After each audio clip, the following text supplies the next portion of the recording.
ओबीसींनी शांत राहावं, मराठा आरक्षणावर हरकती घेऊ नये, अन्यथा देशातलं 27% आरक्षण रद्द करण्यासाठी आम्हाला सुप्रीम कोर्टात जावं लागेल. हे आता बघा, या विषयामध्ये राज्य सरकार लक्ष घालून आहे.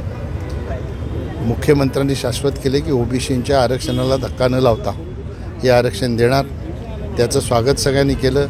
अजितदादांची मुलाखत मी बघत होतो, त्यांच्या मुलाखतीत याचा पुनरुच्चार झाला. देवेंद्रजींची बाईट बघत होतो, त्यांच्या बाईटमध्ये याचा पुनरुच्चार झाला.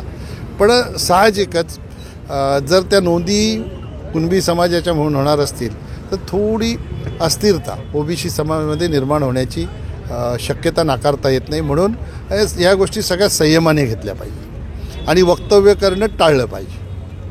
हे अशा प्रकारचं वक्तव्य जे आहे हे वक्तव्य करणं टाळलं पाहिजे. मराठा समाजाला आरक्षण देण्याच्या बाबतीत कोणाचाही विरोध नव्हता आणि नसणार आहे.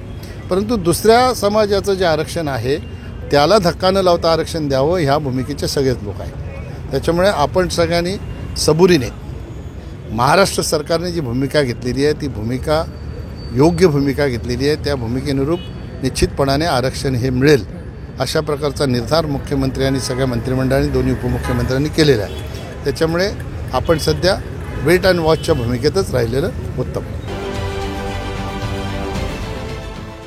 देश विदेशातील प्रत्येक घडामोडींचे लाईव्ह अपडेट मिळवण्यासाठी आता साम टीव्हीच्या सर्व सोशल मीडिया प्लॅटफॉर्मला लाईक, फॉलो आणि सबस्क्राईब करा. तसंच सर्व नोटिफिकेशनसाठी बेल आयकॉन प्रेस करायला विसरू नका.